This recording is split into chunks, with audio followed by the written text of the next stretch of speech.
Thank you. Go. We ready? Yep. So please when you're Okay. ready to start, let me know. Cooperative governance and management, a primer for Black-led cooperatives. Next slide, please. This is the logo for my company. It's an ancient African baobab tree. Interestingly, after thousands of years, a lot of them are dying out. And I think even as you look at the branches of that tree, it mimics, if you have the eye to see it, everything that we as a people have done, from experiencing joy with the arms up and outstretched to pits of despair, to the struggle to always reaching, and in many ways, our journey through America, constantly being under attack and having to heal, but being having the capacity for so much. The baobab tree is a source of food, a source of healing, a source of teas. It just really encompasses so much and has for so long, just like the people. Next slide, please. Hey, as you heard, I am Patrice Lockard Anthony. I own Black Label Consulting and Coaching. There is the address, the phone number, and my email. If I can't remember if Black CoopNomics is going to be sharing the presentations with people, but Yes, on we one of are. the last slides, okay, if you missed that and you need it, my information is here. So you can call me or email me, text me or email me. I don't always answer my phone. And I will shoot it to you within 24 hours. We do presentations, workshops, meeting facilitation, retreat facilitation, and mediation. Next slide, please. This is a quote from James Baldwin from No Name in the Street.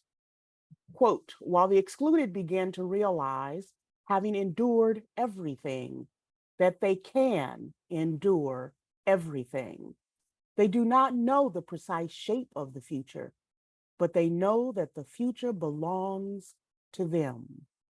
They realize this, paradoxically, by the failure of the moral energy of their oppressors and begin almost instinctively to forge a new morality, to create the principles on which a new world will be built."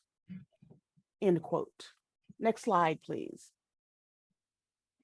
I use that quote at the top of this presentation because it perfectly encapsulates the underpinning of why we need Black cooperation, Black cooperatives, this collective spirit of coming together to not only uplift, although uplift is an ongoing exercise, to be here in the present moment, building for the future. And I'm not sure that any other group of people does it better, because we've had to constantly struggle and constantly survive and thrive. There's a lot of focus on the struggle, but the truth is African Americans, Black Americans also trade in joy, deeply felt joy. Redefining democracy, reshaping cooperation. Next slide. Cooperative governance. We're going to first, because when you see governance, because I've sat on so many boards, when I see the word governance, I automatically think of boards of directors. But the truth is there's a type of governance that happens at the management level as well, that is operationally. So we're going to be talking about both, but in this moment, we're going to be addressing cooperative governance from the perspective of the board of directors. So there are 5 points here: from steering committee to board of directors, bylaws and board policy, democracy that honors history and reality, cooperation that honors ancestry, the board's responsibility to the general manager. So from steering committee to board of directors, uh, when you're going to form a co-op, one of the first things you do is put together a steering committee, that group of individuals, however many. And while you don't want it to be too small, you also don't want it to be too large, particularly when you are in a fully democratic practice. I'll talk more about that later. But in any case, your steering committee comes together and starts creating a shape, begins forming the organization through discussion, and then the actual filing of papers so that you have your co-op's name, the co-op's legal ability to do work, to bring in donations, all of that sort of a thing. It's not, and I want to remind people, because even today at Green Star, there are members who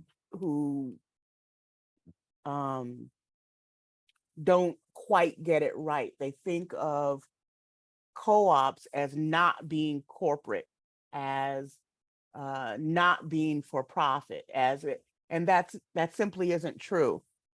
Cooperatives are not for profits. They are for-profit entities.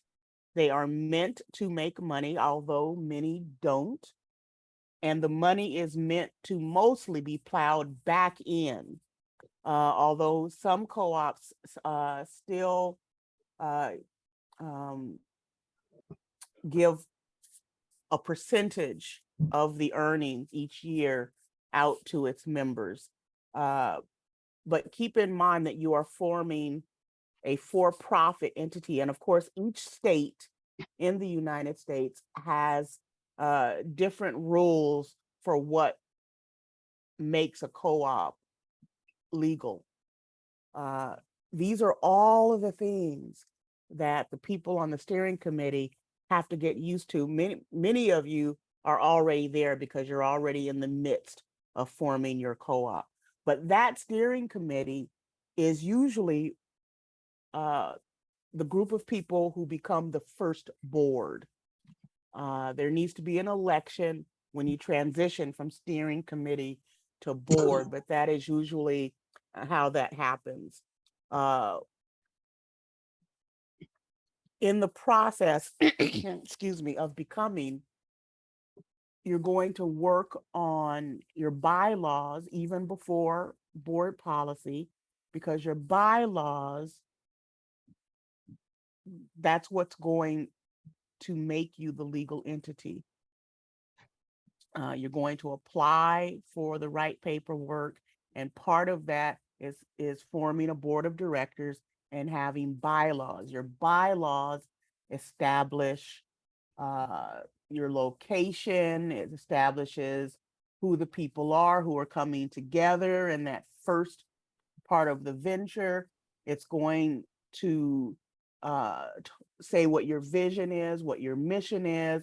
It's going to write out for people to see, because people should always be able to see bylaws, policies. You're a co-op, you're there for your community. So except for, let's say, personnel issues, for instance, what you have should be available to your public to read, to know. But your bylaws establish, they set the structure, the framework for who you are as a co-op, how you're going to operate, as a legal entity. And those bylaws may not be treated lightly. It's going to be very important that you know what your bylaws are and that you can speak to them well. Board policy is how you're going to function, how you're going to give yourself organization. So you would have policy for two things. One aspect of it we'll get into later. This first aspect is very clear. I want to be very clear about it because so many boards get it wrong. And when I say that, I mean both for-profit and not-for-profit boards. Here's the thing. You have policies. Some of them are operational policies, which your GM should be setting.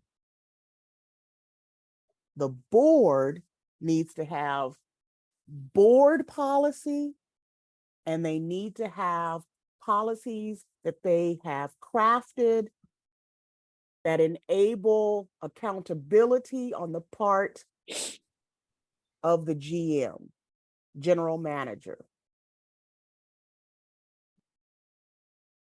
The board policy, this is the part where so many co-op boards get it wrong, is that they're busy managing the GM and all other aspects of the co-op, when in fact,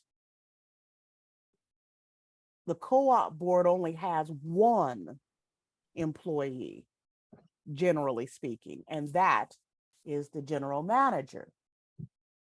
The rest of their policies need to be about managing themselves.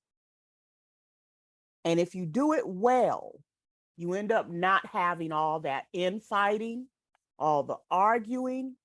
You end up being able to take care of board business, the organizational business that falls to the board, which would be one, the support and oversight of the general manager's position, and financials and legalities.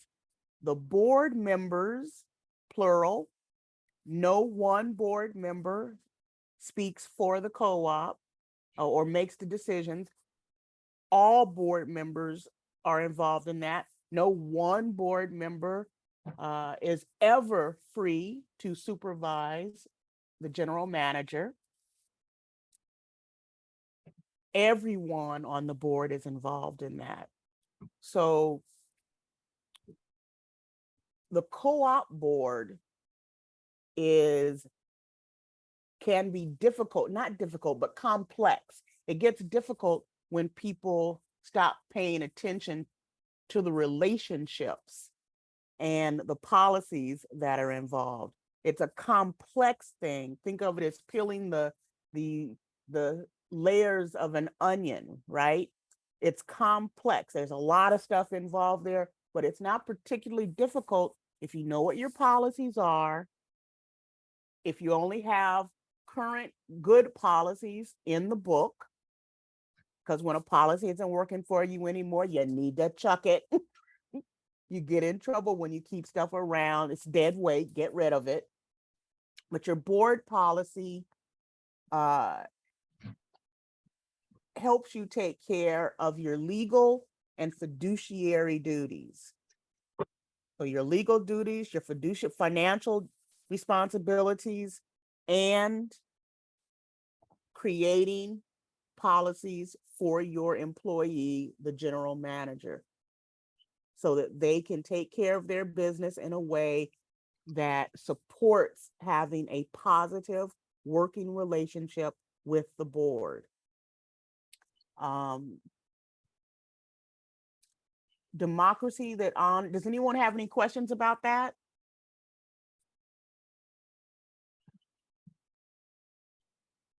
Speak up. No? Okay. democracy that honors history and reality. Here's the thing about democracy in America. Everybody has a different definition. Everybody, and sometimes it comes down to class, race, gender, but everybody sees democracy in a different way, the same way that people define the word freedom differently, right? And we've seen this many times in many ways, including with COVID, right? This stuff about the freedom to not wear masks, the freedom to not to not get the injections, the vaccinations. There are all kinds of ways to define it, but because this is Black CoopNomics, what I decided to do was approach this from a Black community perspective when it comes to co-ops. So democracy is going to have to be redefined. So what does democracy mean to Black folks? What does democracy mean to a Black community? And a steering committee or a board of directors that is, for instance, Black-led, if it is Black-led, you need to challenge yourself by asking a separate set of questions. It's sort of like the marketing surveys that get done for pre-co-ops, right? And many Black-led co-ops, beginner co-ops, have trouble with those marketing surveys because they are structured based on white communities, what white community members might want, when the fact is that in many Black communities, most Black communities, there are different questions, and even the questions that are similar are answered differently. I have on a page towards the end, a page of links for people to delve deeper into things. One of those links is the McKinsey Group report that is specifically around groceries and what grocery shopping and what African Americans have found to be important versus others. And it's a very interesting report. It is not strictly speaking about, it is not about co-ops. It's about Black people, Black communities, and grocery choices and what is important, what their list of priorities are. It also talks about how much money is spent in that area, which is an important thing for forming co-ops to know. But know that there are going to be times when definitions will shift based on experience, based on lived experience and what has been presented to us, much of what has been presented to us and that we have made use of in our lives here over the generations has been based upon definitions that have been given to us by others who have used a perspective, a lens that is not a part of our experience.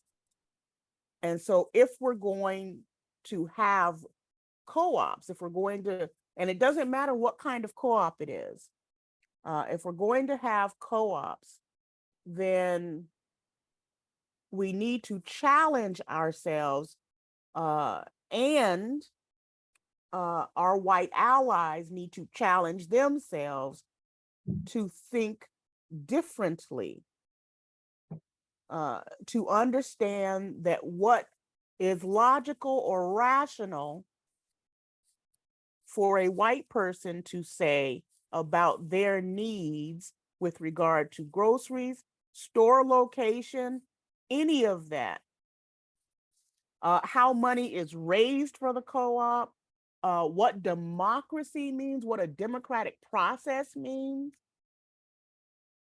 changes. If you look at what's going on today in our government just around voting access, around, voting access is a great one right now.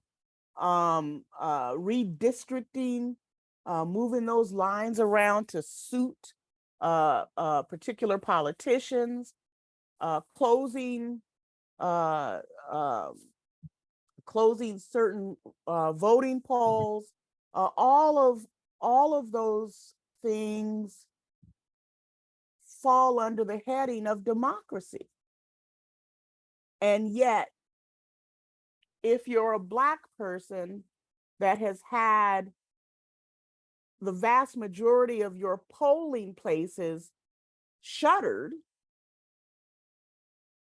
you're going to define democracy and access differently than a person, than a group of people who will not have to worry. If a law is passed, so you have many of your polling places shuttered, closed, so you only have a couple to go to, which means, of course, that you're going to have to stand in long lines in order to make it in there to cast your vote. So that impacts your work, because you may not work for someone that gives you time to go and vote. And if they do, they may limit that time to half an hour or an hour or whatever. But these lines are very long. It takes you a long time to get through the line and get in. But in addition, because they didn't just close polling sites, they also passed laws, local laws, that make it impossible for someone to bring you food or water, a chair to sit in if you're elderly. The person bringing that to you can actually, literally be arrested and carted off. And so the people who are living those experiences will define democracy differently. And so that's one of the challenges we must face, discuss, manage when we're talking about co-ops, because while it's not voting per se, we also know that voting generally can be a hot button issue in Black communities. It must be talked about, it must be discussed, including finding ways around the challenges. So I want you to keep that in mind as you talk about democracy, as you think about democracy, as you share ideas around democracy. Co-ops are all about making things openly democratic for all of its members. And the idea behind that should flow from the inside of the co-ops into the community.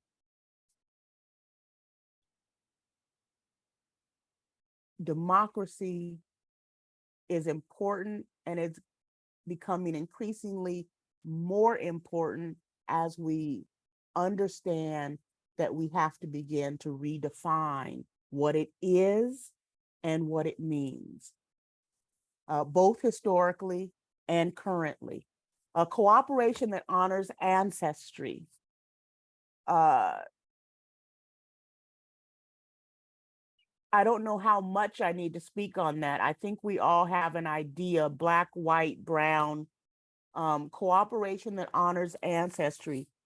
Cooperation is a political idea It came out of struggles, not just in Europe, not just in England.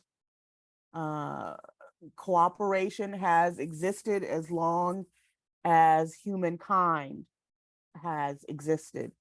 When there is struggle, when there is strife, even when it's just a matter of recognizing that there's something that you want to get ahead on, you want to get your family ahead of.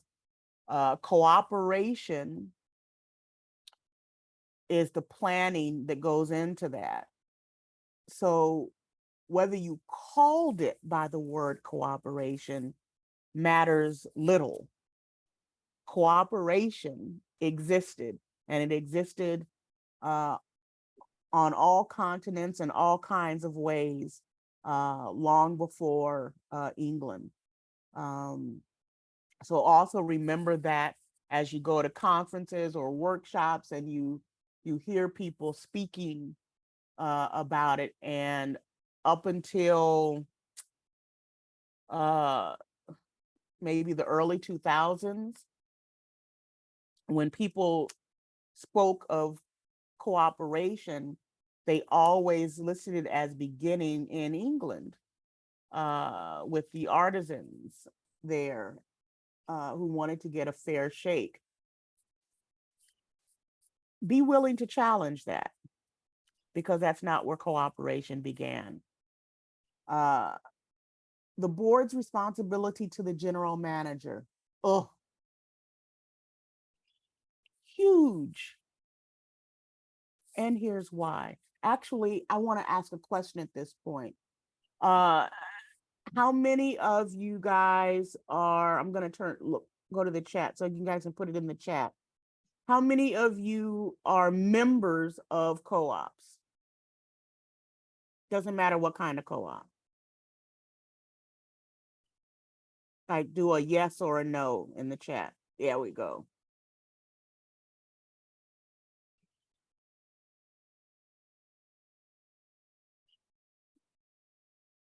Okay, that's 2 people. There we go. More? Okay. How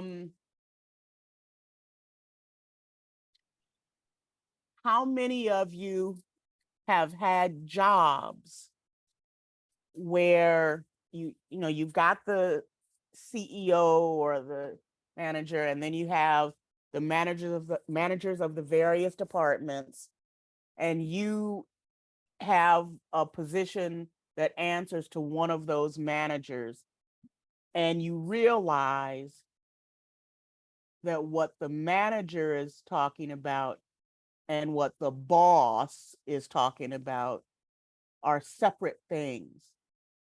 And you're trying to figure out whose work you're supposed to be doing. Have any of you ever had that experience? Yes. Yeah. This is what can happen at a co-op. The board of directors is the GM's employer. In every employer-employee relationship, clarity is required. And in order to establish clarity, you need to know what you're doing, what you want. You need to know what your vision is, what your mission is. You need to know what you have in mind for your destination and how you intend to arrive at that destination. That's why strategic plans are so wonderful. But what happens when none of that is communicated well, or there's no follow through or consistency to it? It is necessary for all the parties, so in this case, the board and the GM, to understand, one, what their roles and responsibilities are, and 2, what they are accountable for and how to follow through on that. For instance, there are some boards that don't do board evaluations. They require the GM to have an evaluation every year, and they require that the GM give evaluations to all of the staff every year. But for some reason, there are many boards that don't do board evaluations each year. And of course, they should. In fact, they owe that to themselves and to the general manager, because an evaluation helps you figure out what needs to go, what needs to stay, what needs to be tweaked, and what new needs to be added in. Where you might need some help. Professional development is not only for the operational side, it is also for the governance side. So the board's responsibility to the general manager is to understand, support, and uplift, but to also understand how to exercise oversight. Many, many years ago at Green Star, the board was in such a contentious state that you had individual board members walking into the store to not only tell the GM that was in place then what to do and what they were doing wrong, but would do it on the floor where other staff and customers, members were. So many ways that's wrong. Had members of the board that would go to conferences or workshops or meetings and badmouth other board members and or the GM. Wrong. That is not how you do business. So you want to be careful of that sort of a thing. You don't want to micromanage your general manager. Your job as a board is to hire the best person possible to do that job. And that means you're going to look at what you need in that job, what you're trying to accomplish, what your mission is, because your general manager is the person who will have responsibility for making that happen.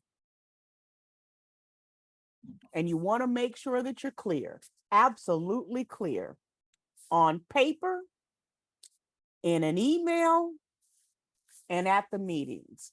You want to make sure that you are clear. You want to have a great relationship with your GM, and you never want your general manager running the board. That also happens a lot. The board is the governor of the institution. You need to know your job and then do it and be accountable to what's happening. And that's how you can create that same path for your employee, the general manager, so that they are free to do the operational aspects of the organization, so that they are free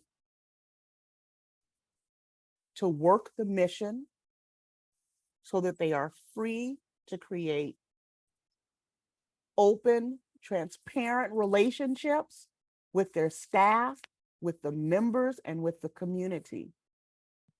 And so that they are free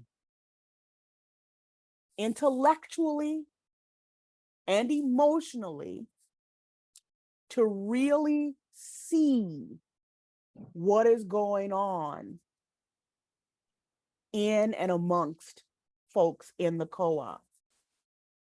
Because they have to write up all the reports, They have to be able to see what's going on and come up with possible resolutions, solutions. They have to be able to do that, and they can't do it if they're bogged down in the crap. Next slide, please. Let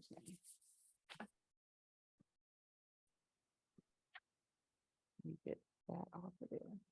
Cooperative management, the general manager. Mission-oriented, finance-savvy, people-oriented, understands that co-ops are about politics and justice, no matter the type of co-op.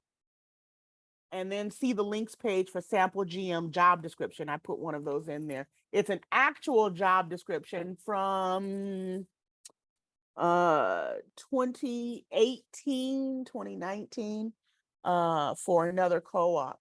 Not everything there is going to be right for you and what you're doing, but it's important. Listen, can everybody in the chat send me what your interest is in co-ops? Just like a single sentence.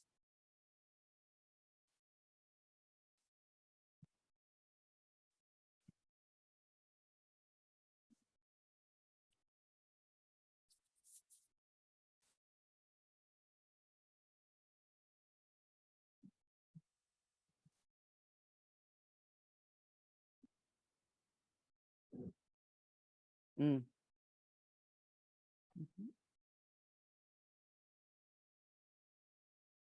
Anyone else?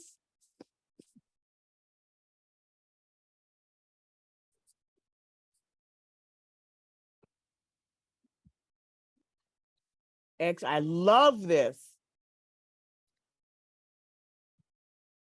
I love this. It's so important.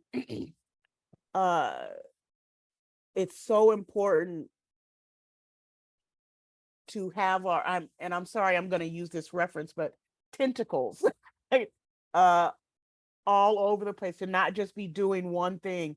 Now, most of my expertise is in food co-ops, but I have lived in a housing co-op. I have worked a cooperative garden, and I have friends who are members of artisan co-ops. It's so important to look at this from all of these different angles, because cooperation, cooperativism is everywhere. Yes, Rodney, I will. But keep that note and remind me. I also sit, I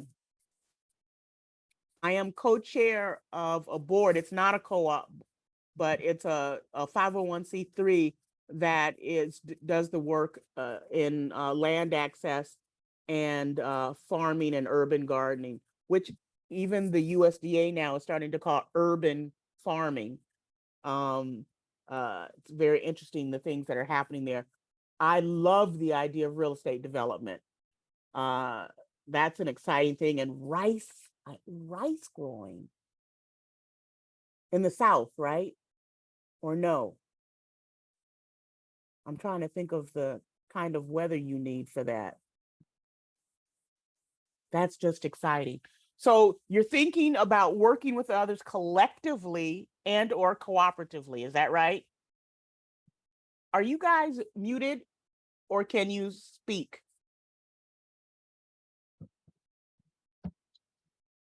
Yes. Okay. Is Chigo, is your name pronounced Chigo, or do I have that right? Correct me if I don't. Yes, you have it right. It's Chigo. Okay. So rice farming in Nigeria? Yes. Wonderful. Okay. I want to try to do this. So if you're going to be doing it collectively, cooperatively, all of you, it seems that's your interest. how far have you gotten? Have you actually pulled people together? Are you just exploring it right now? Well, I'm exploring and working on pulling people together and building other connections. And also, like what you said, how cooperative laws are different in every state, getting to a Yeah. place where I understand what cooperative laws are in Nigeria and what to look out for. Absolutely. That's wonderful. Okay. So in all of these, what we've been talking about is the same. It may change some, as Chigo and I were just discussing, based upon where you're living. But one of your responsibilities will be to do that research and stay current on the research, because these things are changing all the time. That's one of the beauties of coming together collectively and cooperatively, is that you can share the work, right? So someone's interest may be, so for instance, Chigo, someone that you join with there collectively may not be interested in fingers in the soil themselves, but they may be extraordinary at research. And so they are part of your support system for the rice farming, right? You would want that person because there's a lot of research that is necessary for what you're going to be doing. So there are all these different ways, which, pardon me, I'm going to go back to the board for one moment because I forgot. The same way that you want to be selective about who you hire for your general manager, you also want to be selective about who you bring onto the steering committee and the board. Now, in the beginning, for the steering committee, you might want to bring on whoever says they're interested in being a part of that discussion, that conversation. But you want to be fine tuning all the time, because you need various capacities at the table. You need someone who understands finances, although I think everyone should, but you need someone who really understands it. So if you were able to get a CPA on your board, fantastic, or a bookkeeper, fantastic. Someone who has worked with numbers all their life, because they can take a tutorial on understanding financial worksheets, right? The financial documents. You want to do that. The board needs to pay attention to who is sitting at the table on the board, but they also need to make that accessible. If your meetings are always at night,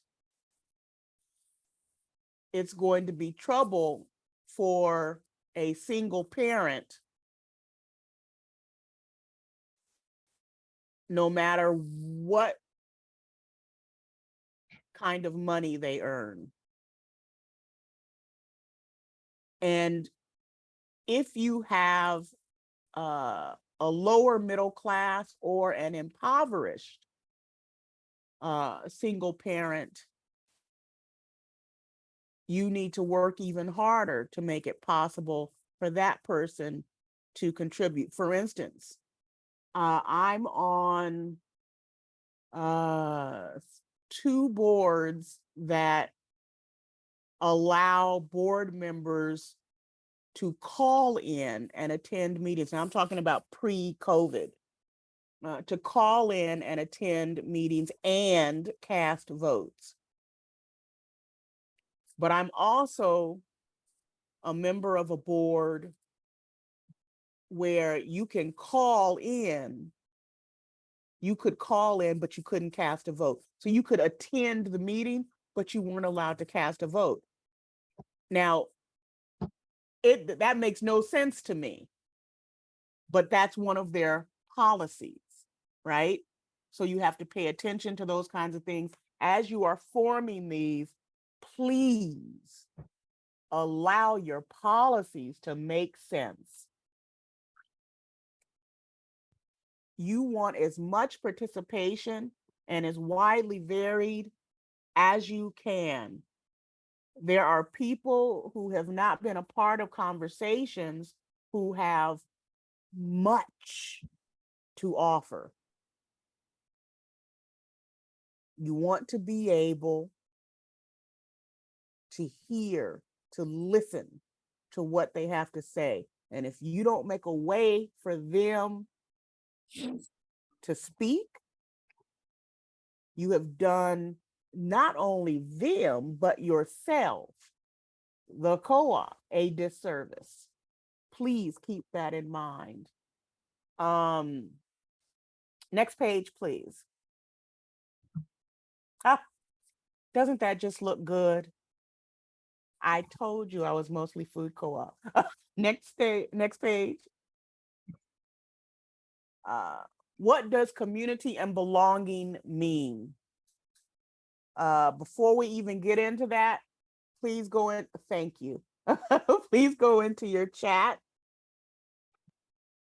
and tell me what community and belonging means to you. And I would really like you to focus on belonging.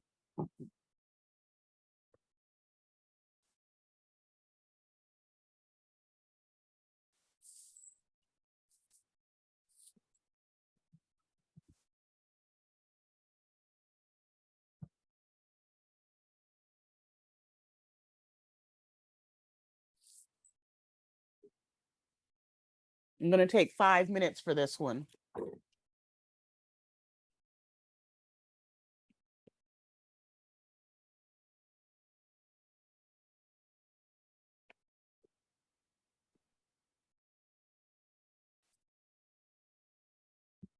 I want to know what community and belonging means to you,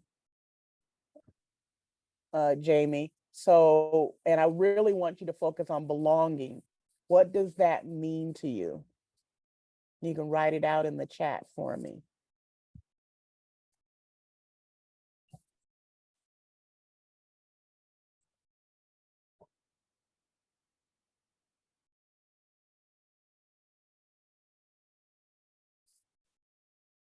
Yes.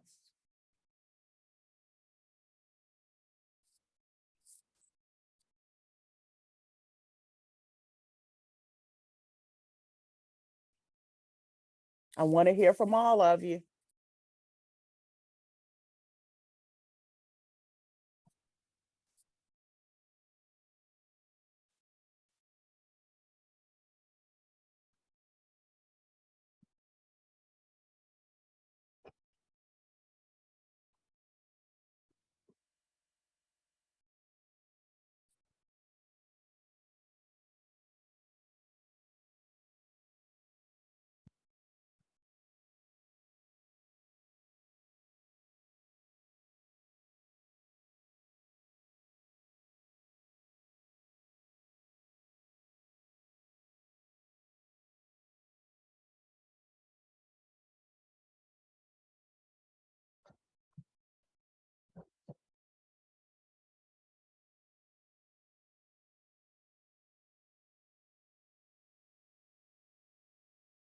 Mm-hmm.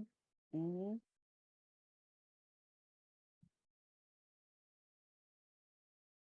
Excellent. So we're still within the 5 minutes. Tell me, when you think of the stores that are in your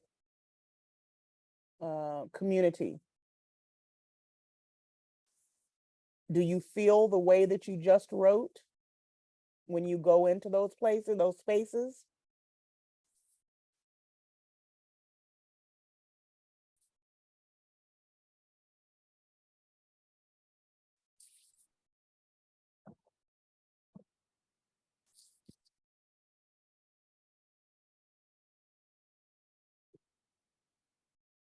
Mhm.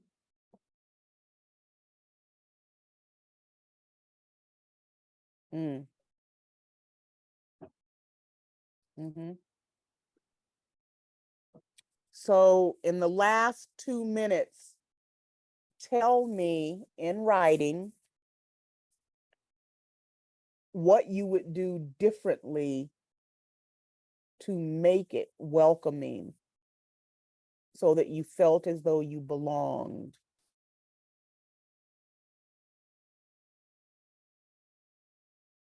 If you were the one in charge, what's something that you would do?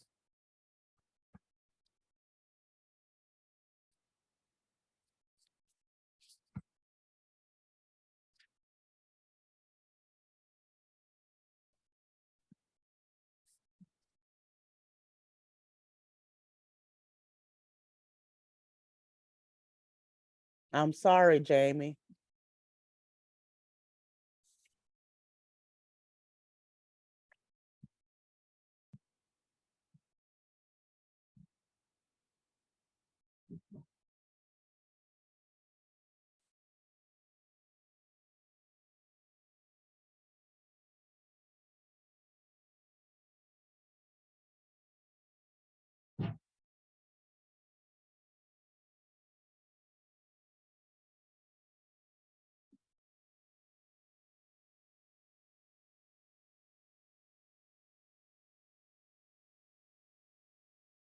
30 seconds left.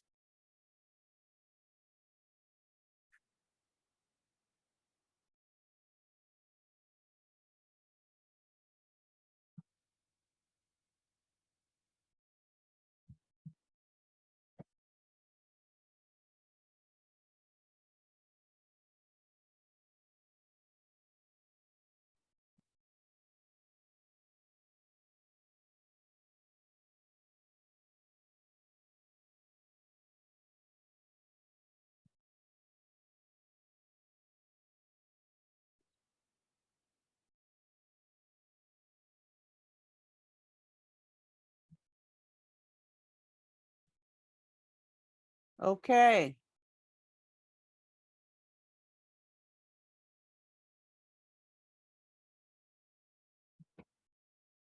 Um,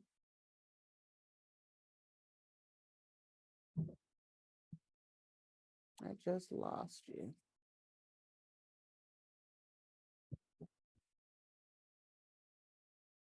There we go. All right. Supporting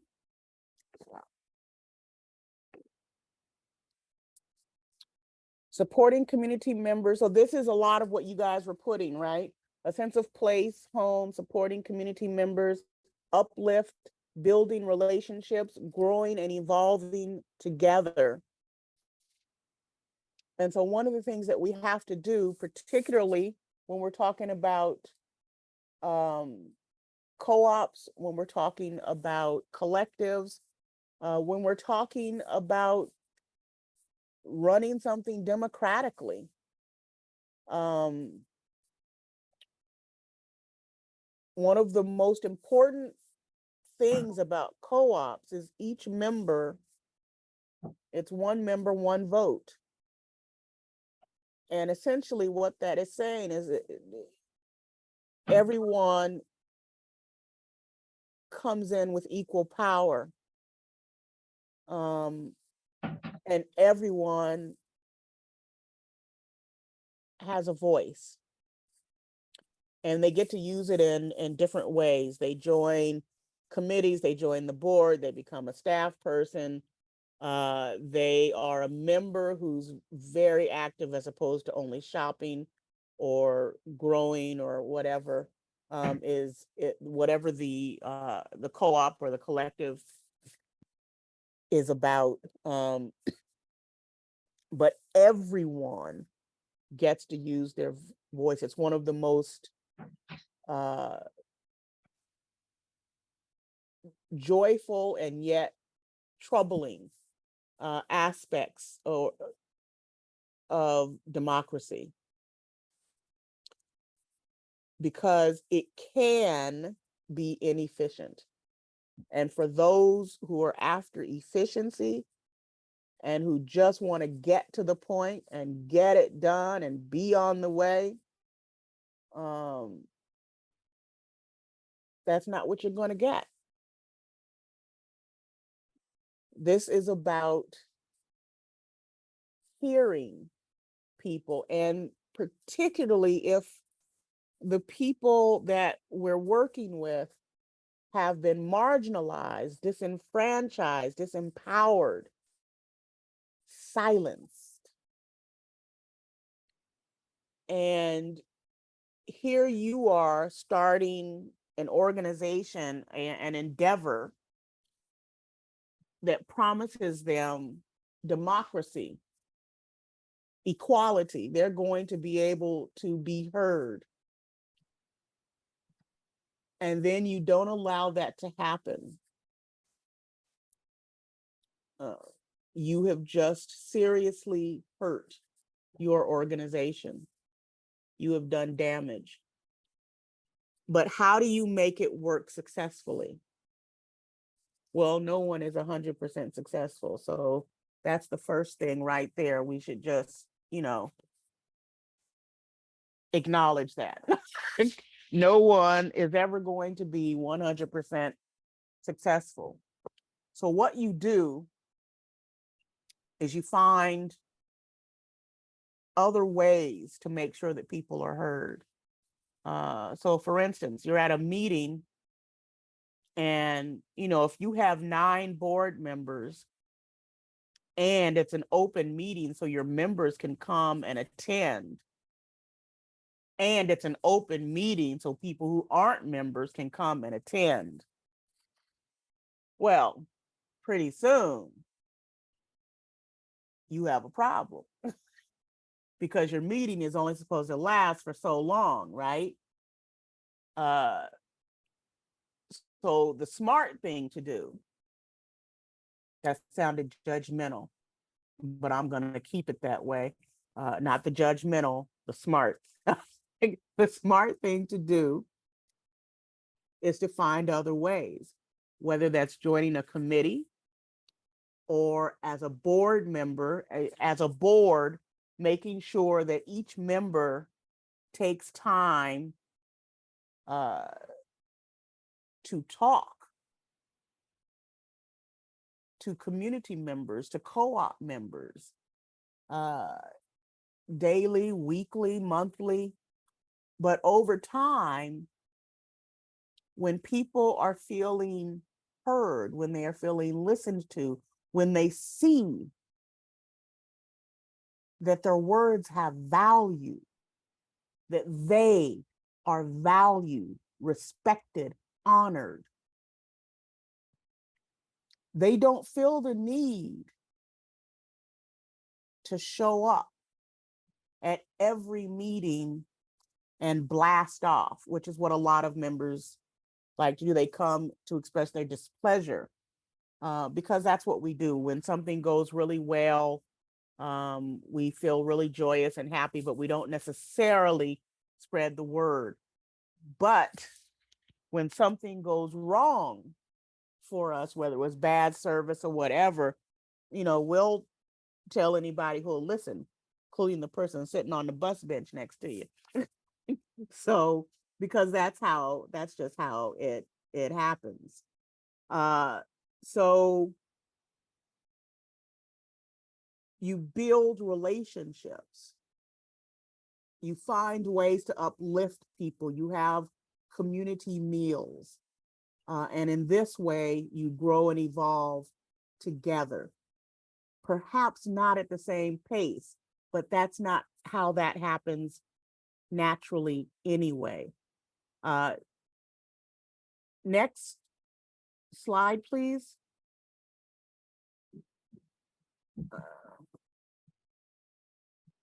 Okay, see, we got there 15 minutes early.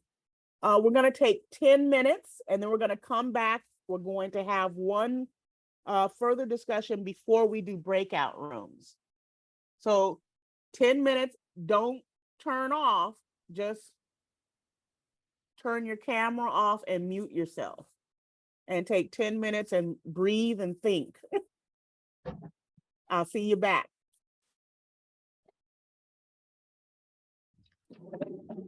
Ron, Yes. can you pause the recording? Not stop it, but just pause it. Okay. Yeah, so we're good. Usually, I think it says pause when it says, At least by definition that we've been operating on. If the vision says, where do we aspire? And we talked about being able to produce a cooperative housing model that encompasses new construction and buying land and rental. And our mission was to have owner shares. Our mission, which was how we're going to do it, we said we were going to do it through a combination of owner shares, traditional financing, community development financing, and crowdsourcing.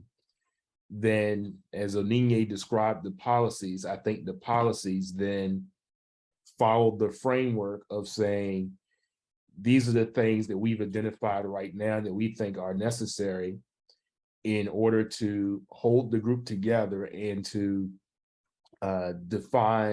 basically provide guardrails for how we would go about accomplishing our mission and our vision. excellent. Excellent. Antoine, So I'm here. Hello? why don't you and your group now report out for that group? Okay. And I would seek to enlist my fellow breakout members to chime in and help me out where you see me struggling. But we decided to choose the real estate development opportunity, which I thought is fabulous as it relates to my community. I work where I live, so I think it's a great opportunity. And so there was one sister on there that articulated the sale of this real estate in a tremendous way. So I would ask, could she expound a little bit more on it? Is that Chigo? I'm not sure. Sorry, what was that you wanted expanded on? I was hoping, May I? yes, yes. Okay, this is Roxy. Oh, hi. Miss Jamie, if you could explain and articulate as you did with our small group, with this group, and then we can all move around and add if y'all want to do it like that, so it won't be all on you, Antoine. I appreciate it. I was Jamie is disconnected. So Jamie is not here right now. Okay, Jamie will be coming back hopefully. So someone want to speak while we're waiting for her to come back? I think Roxy. Is that her name, Roxy? Well, here's the thing, Antoine, you can go by your notes. If you take the lead, and then, we can expound on that. So just kind of give them a high level overview, and then if Jamie can chime in, Chigo and myself, okay? I'll give it a shot, yep. So again, we selected the real estate development opportunity for the community with some wealth distribution assigned to that to the members. I believe I heard it correctly and my notes reflect. And so, yeah, that is the extent of my notes. So if anyone could jump in the water with me and help me not Jamie drown. is connecting I now. can. Oh, Chigo, you want to go ahead? Yeah, I just wanted to add that the mission of our real estate co-op is to create wealth, just redistribute wealth within the community that's generated from housing projects and real estate. And the mission, yeah, that's the vision. Okay, the mission is through cooperative and by sharing dividends and getting community buy-in of real estate projects in the neighborhood. Yeah. Okay, and Jamie, you have 2 minutes left. I I'm think her here. recep- Yes. Oh, go ahead. Great, great.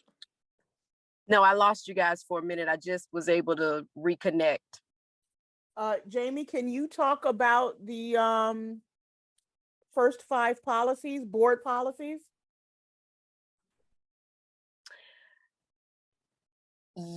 I will need them to be repeated to me. I wasn't the note taker, so I need them to be repeated. Yes, Can I can help with that. Okay. We decided to, Ms. Anthony, embrace your no termination before hearing the story of the members. Also, you're bent towards an advocacy towards the Zoom. The third was the one member, one vote policy. And we also talked about board criterion as it relates to monitoring and encouraging board members to embrace the vision and mission once they're on the board, not fall off or jump off the train as it relates to being on the board. And the fifth was the screening, vetting, and confirmation process for new board members. Okay, Jamie, can you expound upon those? Yes, well, what I wanted to say was that I feel like it's really important for us, and I told our group that when we're approving new board members, I almost wanted to be like a confirmation hearing for, a new justice or something, because it's so, real estate development and our neighborhoods, Black neighborhoods, and the dynamics, the politics, and all the different players is such a complicated thing that I think we need to take really great care to ensure that the people that we are putting in those positions have the same vision or have the group's vision. They're completely aligned with it, so that we don't end up putting someone, in place on the board that, may sabotage us, So that was one of the things that Noted. I thought was really important Okay. to include in that. Okay. I'm gonna stop you guys now because we're running out of time. Who thought 3 hours you'd feel like you're running out of time? That's a good thing. Let's see. For the second one, it says 25 minutes, but we're gonna only do 15 minutes in and a few minutes out, reporting out.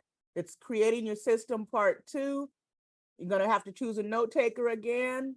List of general manager skill sets to achieve the mission. Building a general manager support system. So how the board is going to support the GM to make sure that success is there and on track. And what are your top 5 GM policies to assure not GM success, but GM accountability? Because you need accountability to get to success. Everybody understand? No. Are you saying you now Yes, want to? clear. I just want to Okay. make sure You're clear. clear on the choose a note taker part. I got that. But you're saying do List all the things you described in the 10 minutes? Or you in narrowed 15 minutes. on the 15 minutes? Okay. Okay. So you want a list of general manager skill sets that you believe you need. So in the case, each of you chose real estate co-ops. So the person is probably going to just be called a probably not being called a general manager. They're probably going to be called something like an executive director or something, right? So you want to list the skill sets that you need that person to have in order to achieve the mission. You already have your mission. Then you want to talk about building a support system to make sure that that person doesn't feel alone in accomplishing the goals of the system, right? And then what would your top 5 policies be to assure that person's accountability? So for instance, they're not just running free doing all this on their own. They have to be accountable to the board and to the membership for what they're doing, the decisions they make. Does it make sense now? Yeah. Yes. Okay. 15 minutes starting. Actually, Anna, can you assign the 2 different rooms? Yep, so I'll open them now then. Okay. This is the same group, correct? Yes. Okay.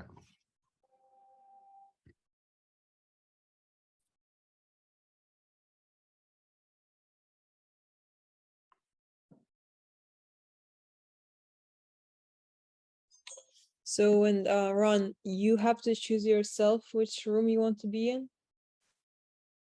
So it's up to you which room you want to be in. It's up to you if you want to record these rooms or if you want to pause the recording. And I can't hear you.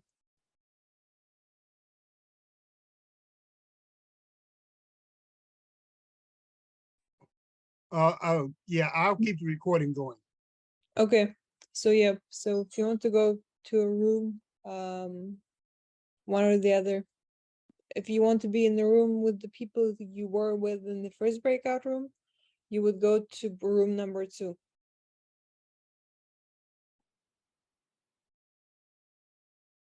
Okay.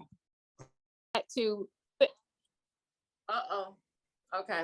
It goes back to me for family. I believe that we're all family regardless of blood relation, but it has to go back to family, which is community, which is resource, which is sustainability. So all of that, I don't get one without the other in my mind. So the CEO, the GM, the founder, whoever needs to possess those types of skills, or they're just not qualified.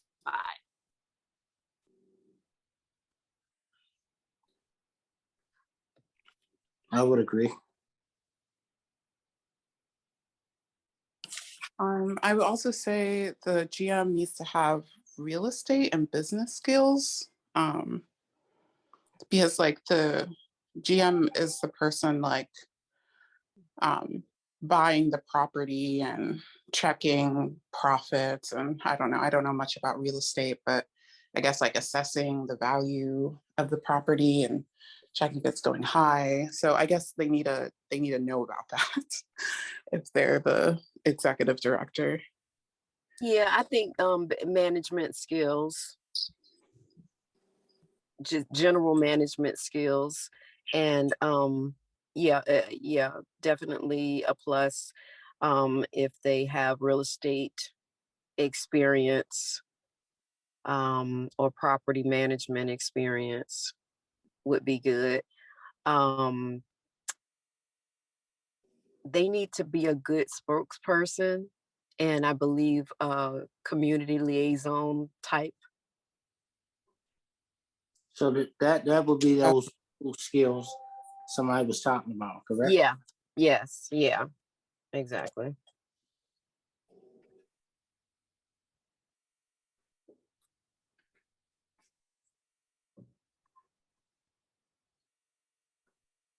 We got our same note taker.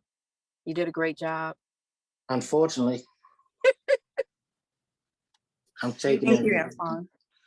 Thank you. You did do a great job. And somebody is Roxy. Me and you as class members, so you can't get in the room with other people like we don't know each other.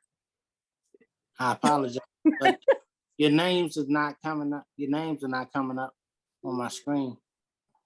You know, I'm joking with you. Next week, I'm gonna have this all situated. And I'm gonna be able to get on video with all of y'all, and I'm trying to be as active as I can. So, and just be respectful too. So, thank you so much. Absolutely. We appreciate you. And so, are there more skill sets that we can think of? I think that's a good start. Yeah. Would you like me to recap? Yes, please. The first one, and I may be putting it in my own words, knowledgeable, have business, real estate business skills and intellect, people skills, and be a spokesperson, and have some general management skills. What is there another? Did I miss anything?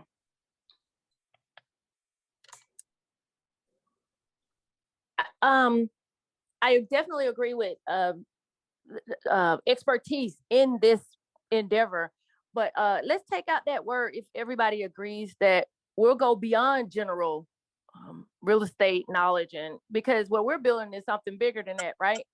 So we need this, it has to be higher than just general. It needs to be, a full in depth. That's what I would say, in depth, if everybody's okay with that.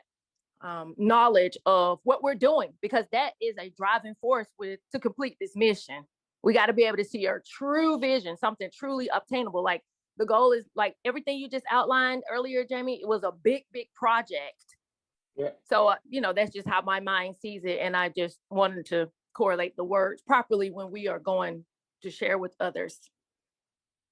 Right. So I think that's why I specifically said community. I think the word community needs to be put in there somewhere. Does that satisfy what you're thinking? Yes, exactly. Because that means whole, that means accountability, that means coming out for the community, going in for the community. It's a full law of reciprocity with this project. And we're getting all hands on deck, everybody involved, everybody wins together as a result of every single decision that this operation makes. Right. I agree with that, definitely. Okay. And I have made note of that. Take out general management skills and have more in-depth and add that. Yes. Because our instructor made sure to emphasize about like, why are you doing this? And that's a trigger question and it needs to be answered. And we, this project, she's expecting us to give some real solid, answers that stick. Yep.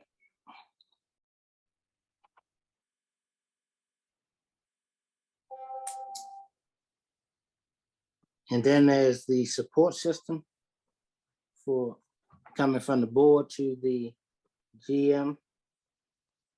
We were supposed to list. Right.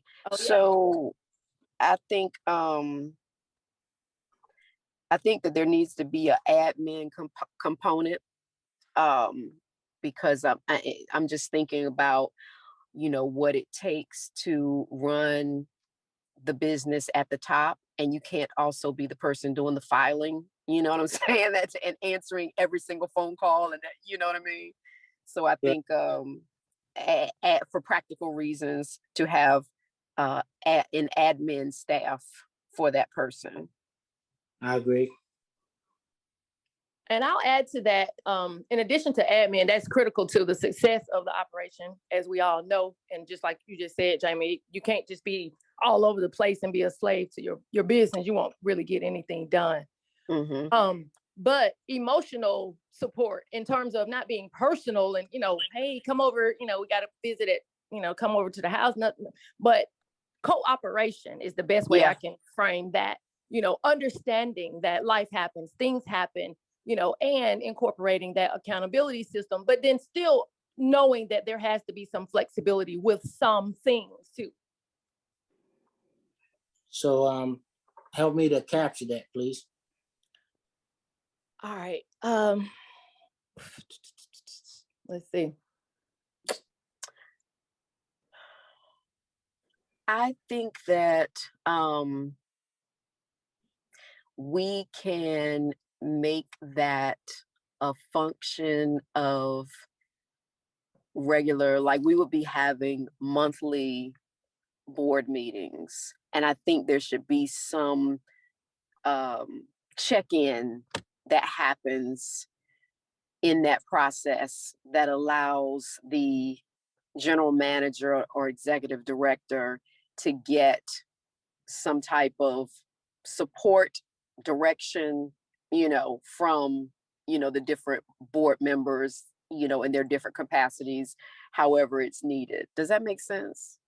It does. I think I'm following you on that. I'm tracking on it. It does. It makes perfect sense. And to get even more specific, that's why, organizations have wellness retreats, bond building Mhm. sessions, and Yeah. even what we're doing right now. If this whole Saturday was our employer, then we are employees, and they have tasked us with going out together to figure out how we can get along, and that's going to boost the morale. That's going to help us be able to work together and actually perform our business tasks because we have more of an understanding for one another. So these things like that, like a lot of big jobs, corporations have, therapy available for people because everybody can't talk to their family members or whatever the case. So just having all these different resources available is like, the ultimate, I think, if we could build this business the way that we want it to, then it would make sure it has everything that everybody wants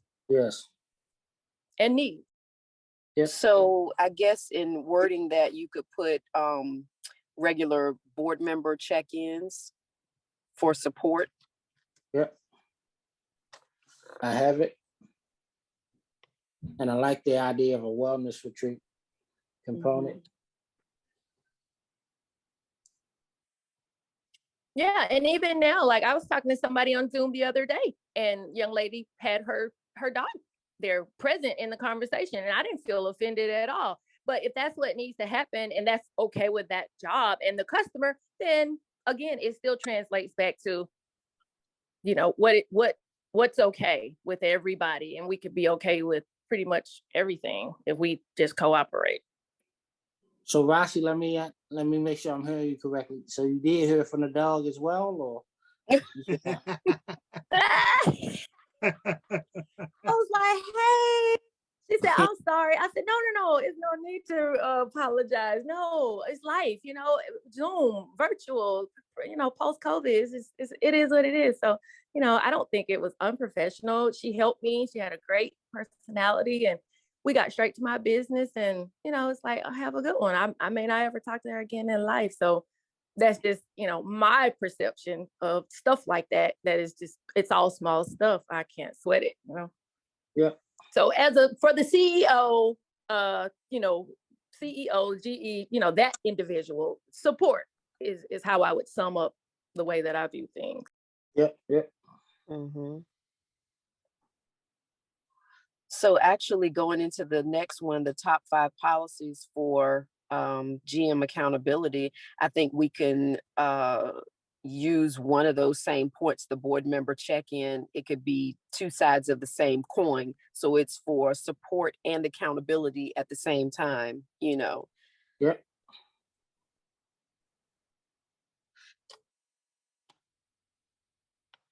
Support and accountability. Mm-hmm.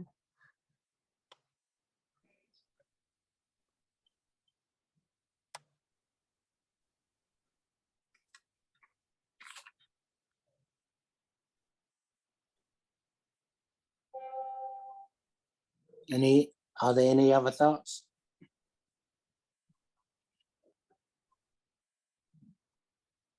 Also annual evaluation that she talked about, that rung true to me as well. That, I definitely, the GM definitely needs to have at least an annual evaluation, probably twice a year.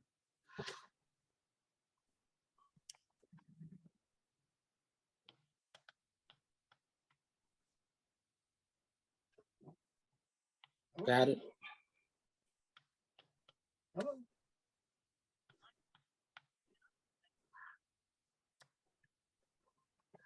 Hmm. What about this concept?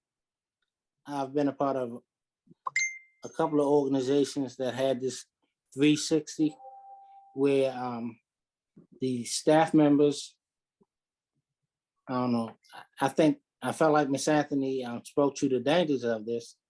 So as I'm bringing this up, I'm aware that there could be some chaos behind this, but where the staff members that are underneath the GM could give feedback on how well or how challenging the leadership of the GM is going as well. What do you think about that? I like that. Mm-hmm. They call it 360. Just in terms of a time check, folks, we're approaching 8 minutes before the hour. Okay. Thank you, Ron.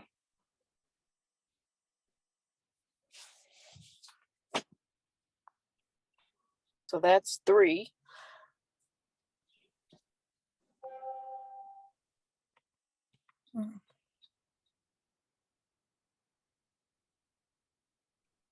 What's our goal? What do we need? 2 more? Yes, Yeah. ma'am. Ask me, what's the question? I'm sorry. The 5 support. The 5 policies as it relates to the support system for the GM. Well, the accountability.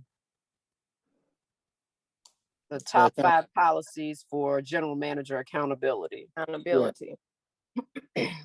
Should the general manager be responsible for creating the yearly financial statements? Yep. That's a good one.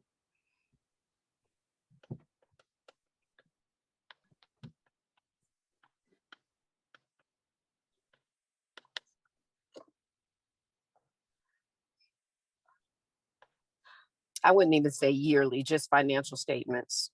Okay. Right, because it's hard, it's impossible for the boss to know where the business is going if the boss doesn't know the numbers, the Right. what's going on with the financials. Right.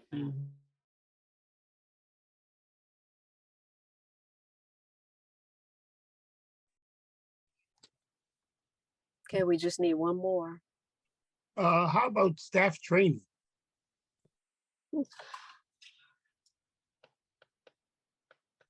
That's a good one, because everybody needs that same information disseminated. And we all know when you tell one person what, I mean, everything is left up to perception, even though you have standard operating procedures. But yeah, that I agree with that, Ron. If the head person tells everybody the same thing, same way, informs, in that manner, then everybody has the same understanding, and that's critical to working together and moving forward.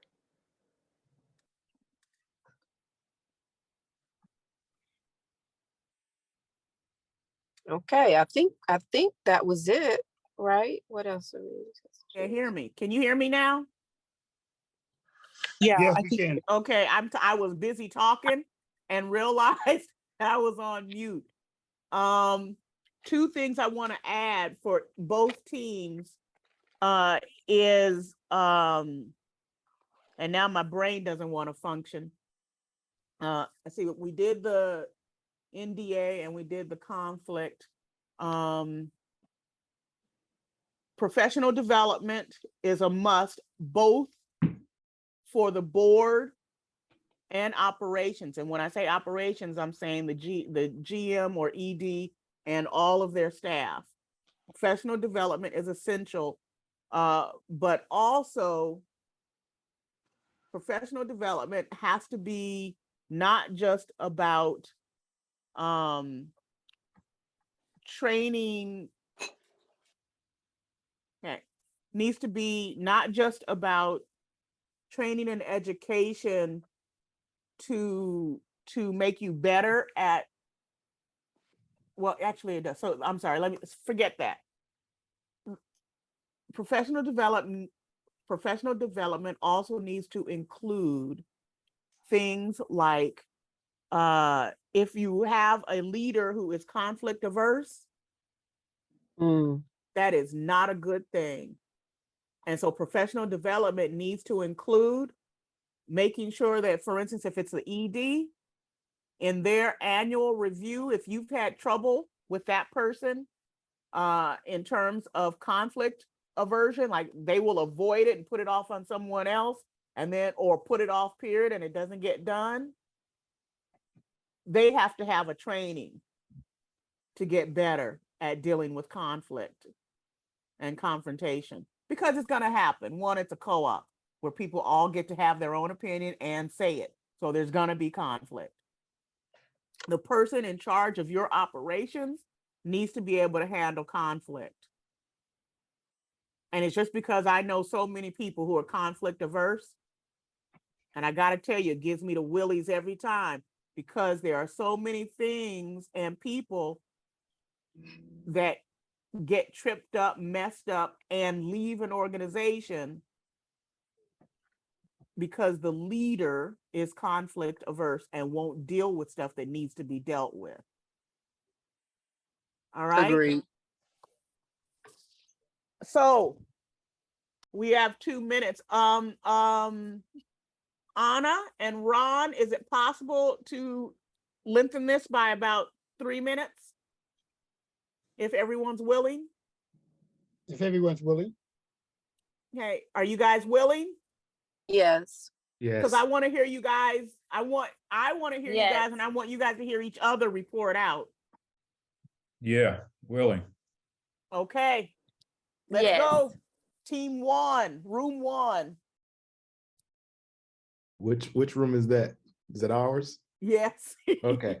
So I'm just going to do it since I took the notes. Okay. So for GM skill sets or executive director skill sets, we had comprehensive real estate experience, community engagement, positive relationship building and organizing, financial, banking, and development skills and experience, modern technology proficiency, public speaking and engagement skills. And I just added to it, they spawned a conversation, was just having conflict and mediation, expertise or skill set. Do you want me to go through all of it? Mm-hmm. Okay, we were kind of doing two things at once, but we had, I'm gonna go to how we said we would, the things the board would do to support the ED. Okay. So we talked about the compensation and benefits, potential stock ownership or share ownership as part of that compensation, regular meetings with the executive director, whether that's from the chair of the board or the board to the ED, that the board itself would engage in frequent or periodic community engagement and listening sessions, so that the board would be supporting the CEO by being able to provide feedback from the community. And that the community means the members as well as the area that we're working. And it keeps the board engaged and keeps its ears and pulse on the community.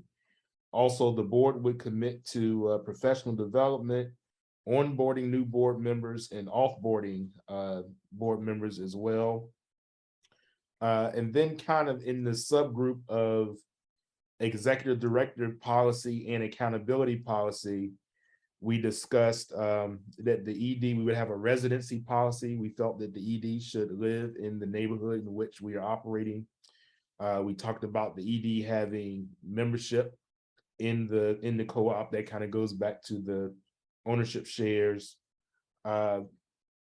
having entry and exit surveys. So we are constantly have means of understanding what board members are feeling in the community that we serve. We just talked about professional development for the ED, an annual review process for the ED, and then the things that and then one of the things that I skipped is very important, going back to the board and policies and accountability, having a written list of board norms and code of ethics that all board members would sign. And then also that annually we would have conflict of interest forms, so that any board member that has any conflict of interest would identify it, we would discuss it, it would be declared to our owners, and then help determine whether or not, when votes are taking, whether or not somebody needs to recuse themselves from a particular vote as a result of that conflict. So those are the quick notes that I took. That was excellent. Excellent. Yes. Room 2. Whoever took the notes.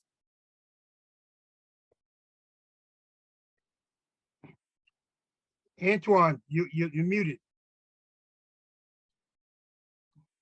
Can you hear me now? Yes. All right.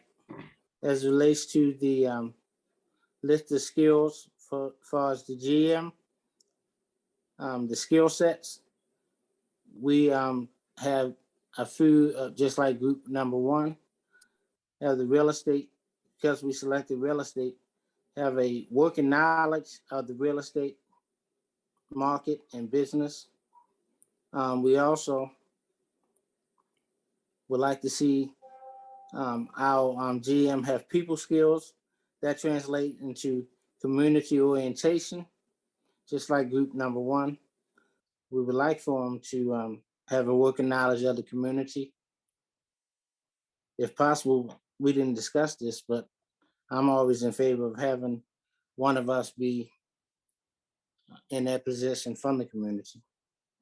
We talked about also at length, not just them having some sense of general management skills, but in-depth and adept management skills as it relates to running our co-op and being a spokesperson, being comfortable with public speaking and representing vocally, articulating the vision and mission of the co-op. In terms of support systems as it relates to supporting the GM, we talked about having a reliable administrative staff. We also talked about having a, as a part of the board, having a check-in as a part of the board representation. And that looks like a wellness retreat component, just making sure our guy or girl are in a good mental state and healthy place as it relates to the leadership of the co-op. The 5 policies that we talked about was accountability. Also, we took a page from group 1, without knowing this, annual evaluation. We said about 2 times a year. We also tossed around the idea of having a 360 eval, which consists of hearing from the staff of what the leadership and the management looks like from the GM, from the bottom up, for lack of better words. Having a, allowing our GM to perform a yearly financial statement. Also, number 5, staff training, with the idea of these employees being on the same page, having the same working knowledge as the GM. And so a professional development of both GM and staff will be in place as part of the policies. Excellent. Excellent, excellent, excellent. Thank you, thank you, thank you. Very good. Very good. Both groups, you did so well. I'm so happy about I this. just want to say my Mhm. team is phenomenal. I think I was the only man on my team. And I wasn't intimidated one bit, but these women are smart. These sisters are some phenomenal sisters. They're smart, and I wasn't intimidated by one bit. He held his own. That's When good he to know, just Antoine. Love y'all. Okay. he was just talking. When he said the word 360, I was like, whoa, hold on, it's 360.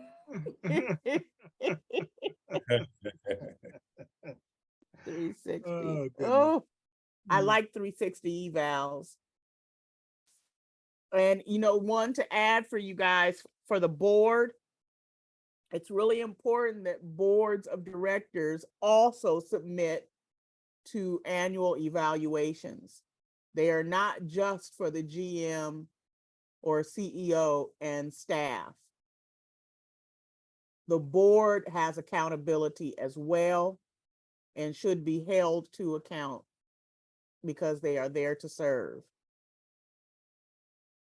I think it's safe to say we agree. Thank you. Slide 14.